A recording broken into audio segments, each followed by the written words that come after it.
Hi, my name is Josh Bryant. I'm the managing attorney here at Church General Counsel. I want to take a second and thank you, first of all, for joining this quick webinar. I want to try and get this done in 15 minutes and show you just a really great system that's going to allow you to put your policies and your processes all in one place. It's going to be online, so it's going to be easily accessible by other people in your church, either your leadership or your volunteers or your staff or even just your regular members.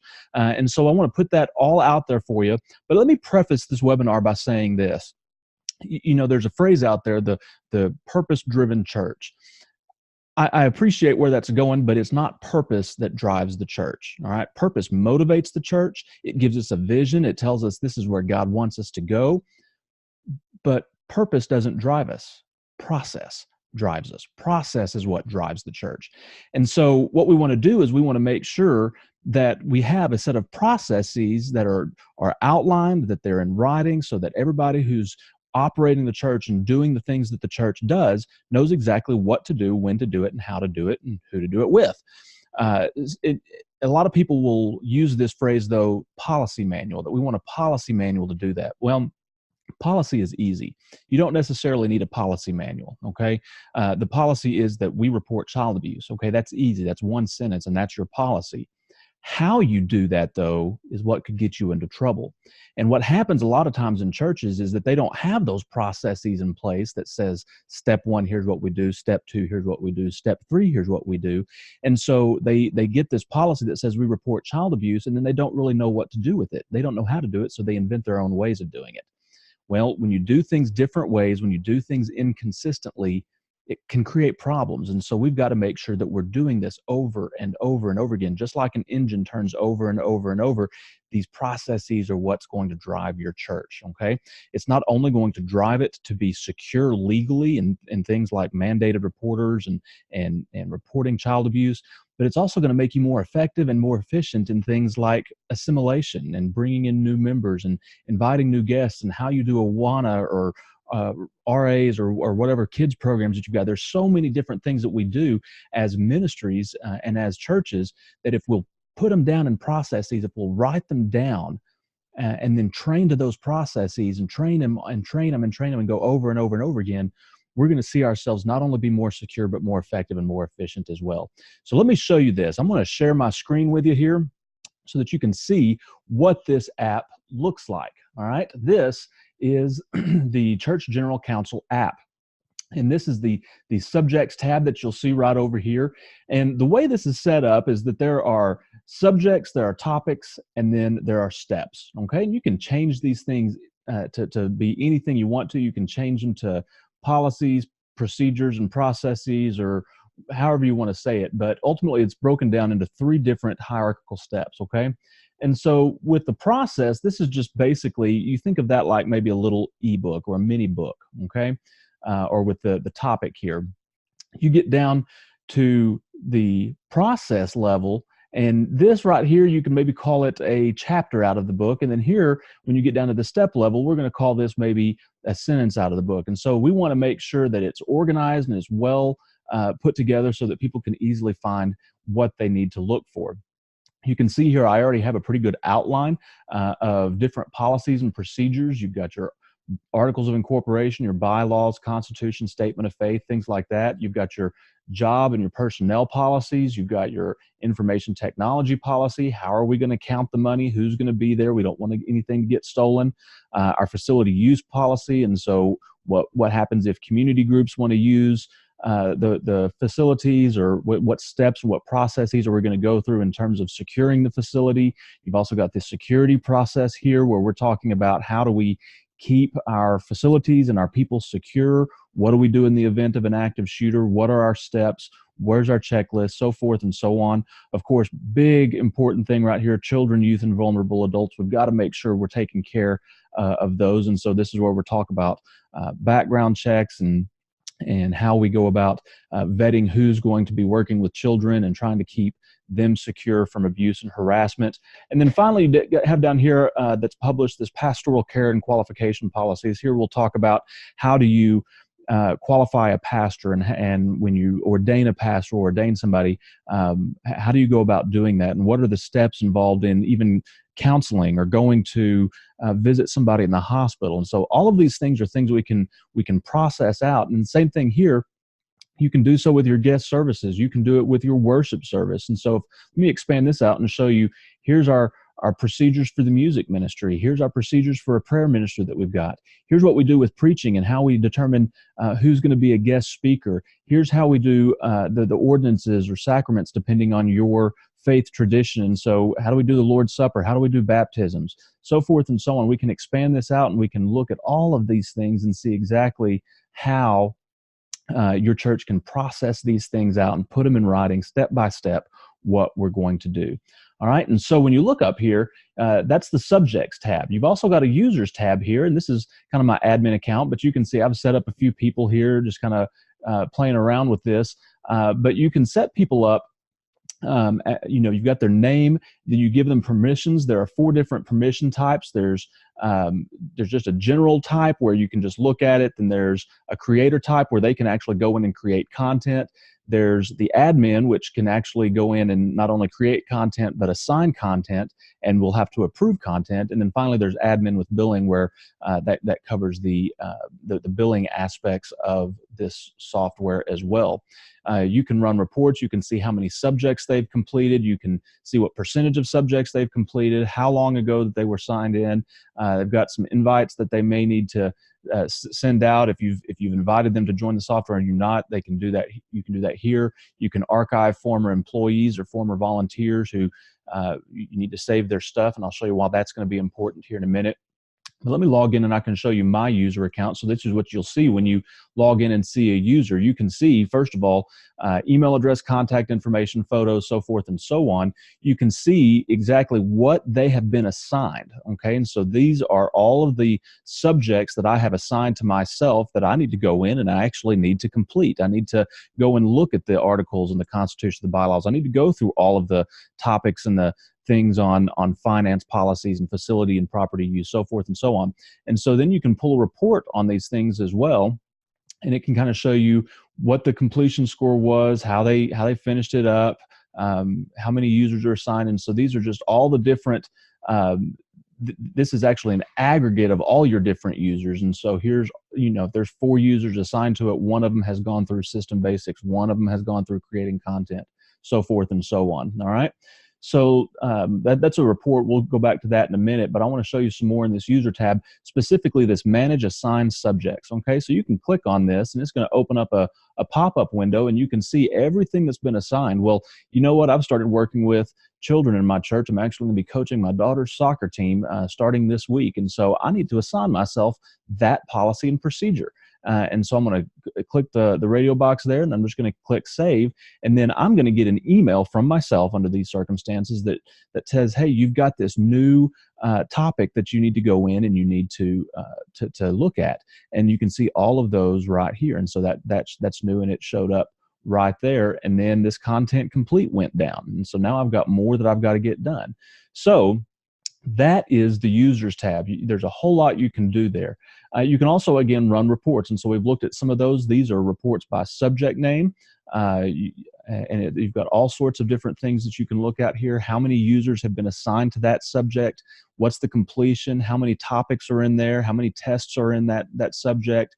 When was it last updated? When was it created? Those are all really, really good things to know because when you start changing policies and procedures, you need to be able to keep up with different versions. When was which policy or when was which process active, and when was it necessary, or when was it in effect? And so you can run all of those reports right there.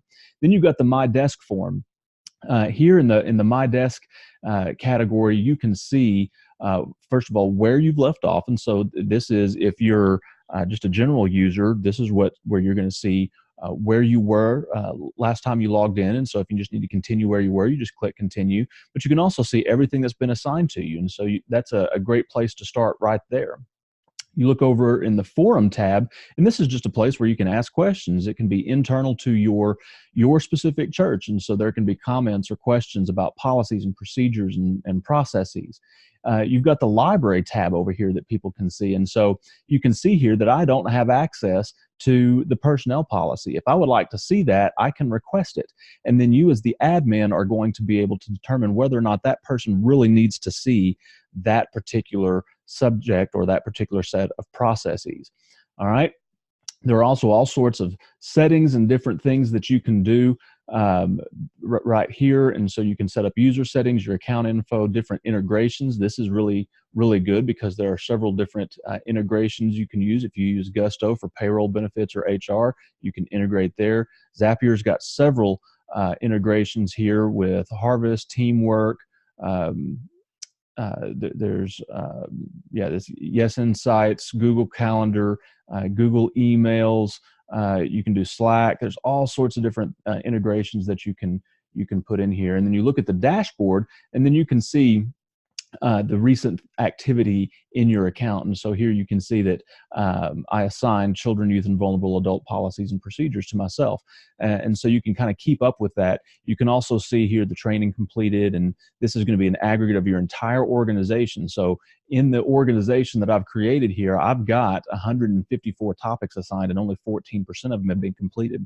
And so this is a great way for you to determine exactly how compliant and how trained your organization is. This is a great way to run compliance audits. Last thing I want to show you is that you can do that also on an individual basis. And so if you take a look at the user, again, you can see the content complete, you can see subjects, you can see topics. All of these are really great tools. You can run reports specific to that subject. You can look at latest activity again here. Really just a great tool. This is a great way to determine exactly who has seen what policies and procedures and processes. Let me go in here to the subjects tab real quick and show you how you can create some of those things. It's going to take just a minute to pull that up. And there we go. So let me go in here. Let's just start with personnel. So we're going to open that up. We're going to open up employee conduct, and then you can look at specific policies and processes and procedures. And so I'm going to open this up. That right there. You can change the name of it if you'd like to. To edit it, you're going to come over here and click on this pencil, and it's going to open up a WYSIWYG. That's what you see is what you get.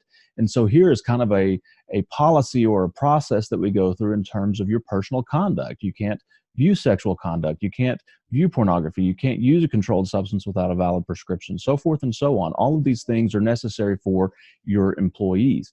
And if you want to change this, that's fine. You can go in there. You can change some language. You can add images, videos. You can add process flows. You can add your own HTML if you are comfortable doing that. You can change the formatting. You can change the fonts and the sizes, and you can bold, underline, all these different things that you can do. It's real simple and really easy to add. All right, and you've got this up here that tells you draft, or it's pending review, or it's finished. So if it needs to be reviewed, a creator can come in here and say, listen, I need this reviewed, and it's going to go to an administrator where they can go in and look at it to determine if that is a good update to that particular policy or procedure or process. So again, really good stuff here. You can also look at this as an admin differently. You can set it up. This is how you look at it as yourself. And so your volunteers, your employees, this is how they're going to see this. And they'll be able to see that this hasn't been started. And so we need to come in here and log into this. And when we click on this, you'll see this is what you would actually see. And then they just mark it complete when that is done, and it processes it, and automatically it updates this. It sends you to the next step, and it updates your information and your materials as well as the administrator. So I'm going to come back over here to subjects and expand this out just a little bit, because I also want to show you one last feature, and that is the quiz.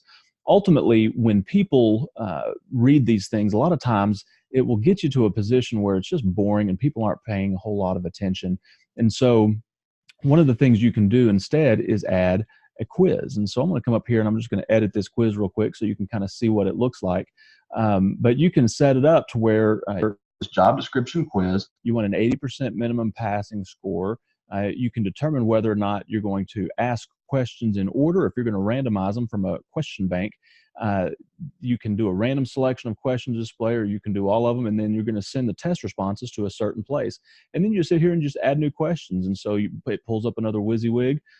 Here's the title of the question. Here are the different choices that you can use. And so all sorts of different capabilities here. Ultimately, what we want to do with this is make sure that people are retaining the information that they're learning. And so this is not just a process manual or a policy manual. It is a training manual. It is something by which you can teach your people how to do the jobs that they're volunteering to do or that you've hired them to do.